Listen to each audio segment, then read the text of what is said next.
बड़ी खबर इंदौर से। हनीमून मनाने मेघालय गए इंदौर के राजा रघुवंशी की हत्या की गई थी। ये खुलासा पोस्टमार्टम रिपोर्ट से सामने आया। ये बहुत बड़ी जानकारी इस वक्त सामने आ रही है क्योंकि ये दोनों नए दंपत्ति थे। कुछ ही दिन पहले इनकी शादी हुई थी और हनीमून के लिए मेघालय गए थे और उसके बाद ये लापता हो जाते हैं। पत्नी सोनम जो है उनको वो भी लापता हो जाती हैं और उसके बाद करीब 11 दिनों की तलाशी के बाद जो राजा है उनका शव मिलता है। और अब ये बड़ी खबर सामने आ रही है कि राजा रघुवंशी की हत्या की गई थी। पोस्टमार्टम रिपोर्ट से ये खुलासा हुआ है। राजा और उनकी पत्नी सोनम 12 दिन पहले मेघालय गए थे। राजा का शव सोमवार को शिलांग में खाई में मिला। उनकी पत्नी सोनम अभी भी लापता है। मेघालय की एसआईटी टीम ने उस हथियार को बरामद कर लिया है जिससे हत्या की गई है। एसआईटी टीम ने ये साफ कर दिया है कि ये एक हत्या है और इसमें अब कोई भी डाउट नहीं है, कोई शक नहीं है। वहीं राजा के परिजन इस मामले में अब सीबीआई जांच की मांग कर रहे हैं, लेकिन परिवार के ऊपर इस वक्त दुखों का पहाड़ टूट पड़ा है। एसआईटी फॉर्म किया गया है, ईस्ट खासी हिल्स पुलिस की तरफ से एसआईटी फॉर्म किया गया है और इनफैक्ट जांच होगी। तो आपको इस बारे में क्या कहना है? इसमें जब तक सीबीआई नहीं आएगी तब मुझे लगता नहीं है कुछ सुराग मिलेगा। तो ये उनके परिवार वाले हैं जिनका कहना है कि जब तक सीबीआई नहीं आएगी तब तक सुराग नहीं मिल पाएगा। सीबीआई जांच होनी ही चाहिए। क्या है पूरा मामला ये आपको यहाँ पर हम बता रहे हैं। 20 मई का वो वक्त था जब मेघालय गया था इंदौर का ये कपल। इनकी शादी कुछ ही दिन पहले हुई थी।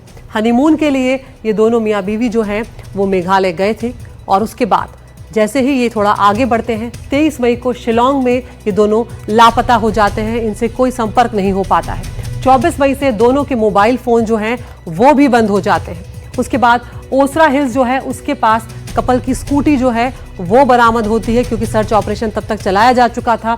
घने कोहरे के कारण सर्चिंग में काफी दिक्कतें यहाँ पर आई हैं और अब जो अपडेट निकल कर आ रहा है उस पर अगर हम नजर डालें तो यहाँ पर बड़ा अपडेट ये आया कि राजा रघुवंशी की मौत पे बड़ा खुलासा हुआ। राजा रघुवंशी की हत्या की गई है।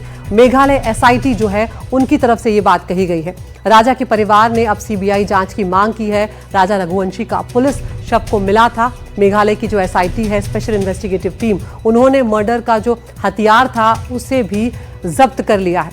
राजा की पत्नी सोनम जो है वो अभी भी नहीं मिली है। उनकी तलाश अभी भी यहाँ पर की जा रही है। हमारे दो सहयोगी हमारे साथ यहाँ पर जुड़ने जा रहे हैं। हमारे साथ गुवाहाटी से हमारे सहयोगी रत्नदीप चौधरी जुड़ रहे हैं और इंदौर से हमारी सहयोगी तनुश्री देसाई जुड़ रही है। रत्नदीप, पहले मैं आपके पास आऊंगी। एसआईटी ने ये बड़ा खुलासा किया है, क्या डिटेल्स निकल कर आए हैं राजा की पोस्टमार्टम रिपोर्ट में? देखिए, उसके पोस्टमार्टम रिपोर्ट की डिटेल्स अभी तक मीडिया के साथ एसआईटी ने शेयर नहीं की है, मगर एसआईटी ने ऑन रिकॉर्ड जो मीडिया को कहा है और शायद कुछ देर में हम वो साउंड बाइट हम प्ले करेंगे। जो डिस्ट्रिक्ट के एसपी उन्होंने सीधे तौर पे कहा है कि कल जो सर्च और रेस्क्यू ऑपरेशन चलाया गया है सारा पूरे दिन, उसमें जो पहाड़ी गॉर्ज जहाँ से राजा रघुवंशी का शव मिला था उसके एकदम नीचे के लेयर में जाके जो डीप डाइवर्स हैं एनडीआरएफ और के उन्होंने उनका जो मोबाइल फ़ोन बरामद किया, उसके साथ एक शार्प वेपन, एक मैचेट उन्होंने रिकवर किया है जिसको लोकली दाव के नाम से बुलाया जाता है। और वो एकदम नया वेपन था, पुराना नहीं था और उसको मर्डर वेपन के रूप में ही देख रहे हैं एसआईटी। और जो फ़ोन रिकवरी हुई है उसकी भी फॉरेंसिक जांच होगी। तो एसआईटी ये कह रही है कि उनके मन में कोई शंका नहीं है कि ये एक मर्डर का केस है, मगर कैसे हुआ, मोटिव क्या था, कौन इसके पीछे है, इसका इन्वेस्टिगेशन चल रहा है। इसके साथ साथ एक बहुत बड़ी सर्च और रेस्क्यू ऑपरेशन अभी भी चल रही है उस इलाके में। वहां पे बहुत ज्यादा बारिश हो रही है। वो इलाका जबकि टूरिस्ट के लिए पॉपुलर है, मगर जिस इलाके से राजा रघुवंशी की बॉडी मिली है कुछ दिनों से उस तरफ टूरिस्ट की आवाजाही बंद थी। तो आइसोलेटेड इलाके में वो लोग किस तरह से पहुंच गए उसकी भी छानबीन की जा रही है। एक बड़ा सवाल है यहाँ पर कि आखिर ऐसे इलाके में जहां पर कोई नहीं जाता वहां पर वो दोनों आखिर कैसे पहुंचे? रत्नदीप, आप बने रहिए हमारे साथ। इंदौर चलते हैं हमारी सहयोगी तनुश्री के पास। तनुश्री, यहाँ पर परिवार का क्या हाल है? कुछ ही दिन पहले अभी घर में शहनाई बजी थी और उसके बाद अचानक से इतनी दुखद खबर सामने आती है। क्या कुछ उनका कहना है? क्या किसी पर शक जाहिर कर रहे हैं? जी देखिए, हम लगातार इस पे नजरें बनाए हुए हैं। आपको बताते 11 मई को ही उनकी शादी हुई थी, जिसके बाद 20 मई को वो इंदौर से रवाना हुए थे अपने हनीमून ट्रिप के लिए। जिसके बाद 23 मई से उनको कोई कांटेक्ट नहीं हो पाया। एक उनका ऑडियो कॉल भी जो है अपने सास के साथ सोनम रघुवंशी का, वो भी हमने सुना था उसमें साफ तौर पे देखा जा सकता था किस तरीके से वो बता रही है, वो खुश है और वो पहाड़ के ऊपर जा रही है, हिल टॉप पे जा रही है ताकि वहां से एक नजारा उनको देखने को मिल सके। जिसके बाद से ही उनसे कांटेक्ट टूट गया, दोनों के फोन स्विच ऑफ हो गए। बात करें परिवार वालों की तो परिवारजन काफी चिंतित है, लगातार जो है पुलिस से कोऑर्डिनेट कर रहे हैं। इंदौर पुलिस भी लगातार गुवाहाटी में बात कर रही है, वो वहां पे शिलोंग में जो अधिकारी है, आला अधिकारी है, उनसे बातचीत करने का प्रयास कर रहे हैं।